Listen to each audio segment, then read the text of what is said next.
This is an examination of the hidden human condition. This is the Hidden Killers Podcast with Tony Brueski. Shavaun Scott, psychotherapist, author, Minds of Mass Killers, and Hidden Killers contributor joining us. And by the way, if you want to check out her book, we got a link up to it right there on the front page of the website, including pictures of all of us. If you're curious, who are these people? Go to truecrimetodaypod.com, truecrimetodaypod.com. And you can find all of our information up there, all of our stories, all of that there for you, and including links to Shavaun's book, The Mind of Mass Killers, Understanding and Interrupting the Pathway to Violence. Very fascinating with what we talk about here every single day on this program. We're talking about Lori Vallow Daybell, picking up our conversation from yesterday. Should society focus more on prevention or early intervention in cases like this? Obviously, Lori, we look at it and go, this is pretty extreme. And in ways it is. Not everybody goes and moves across the country to start a cult with somebody. But there's plenty of people who do horrible things to their family and their friends and their children on smaller scales, just within the confines of their own home or their own communities, because they are not thinking right. Is there a way to get in front of something like this? Because it has been such a bizarre story. It involves things that people get very touchy with, like religion, where don't question that until it sometimes is far too late. Yeah, and that's certainly what I would like to see. Above all, my heart's desire is to see us do a better job with prevention. And when I worked in community mental health, I often worked in the crisis clinic, and people would come in with these kind of delusional disorders, but they were brought by their family. And in this case, we know from things that other relatives have discussed, her family did not confront the crazy belief when she became more and more extreme. In fact, they went along with it. She was volunteering in the Mormon temple and spending all these hours on religious activities.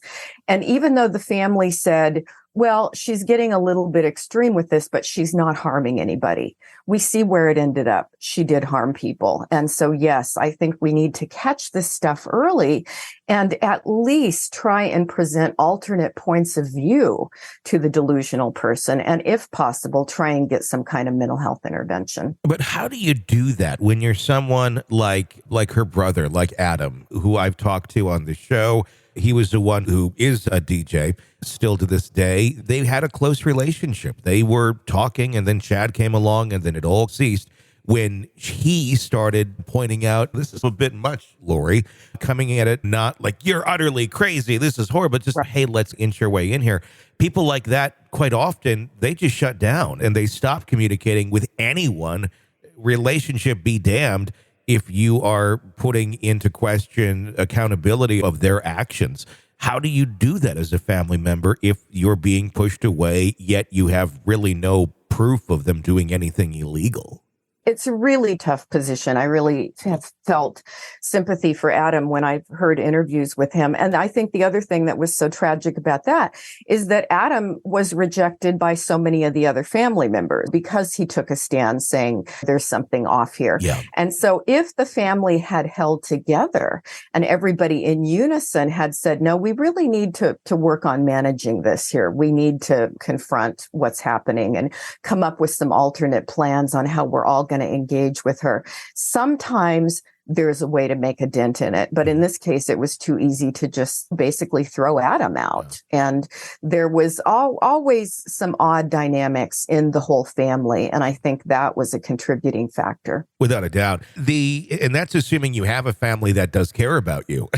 and Exactly. This actually, they did have somewhat of an intact family that all did communicate to a certain extent. And with what you're describing, almost like an intervention where everybody gets on the same page together for the greater good of the one person who seems to be having some issues. If that whole group can't agree or get together or recognize the problem within it, then yeah, it turns into an even bigger problem. But what about those who don't have it? So many of these people are searching for something because that doesn't exist to begin with. There isn't Right. that base. So they're trying to find something.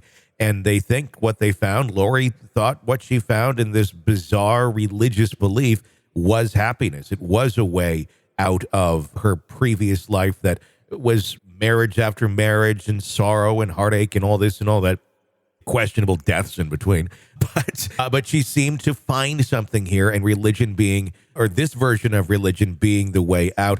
And quite often when individuals are trying to find something, trying to get out of something, we do see religion come into play as being the savior, if you will, no pun intended, but something, if it's done in a healthy way, not to an extreme, it seems to, in many ways, it can get people out of bad situations or change their ways of thinking. But this is where that went too far and really truly wasn't religion at some point.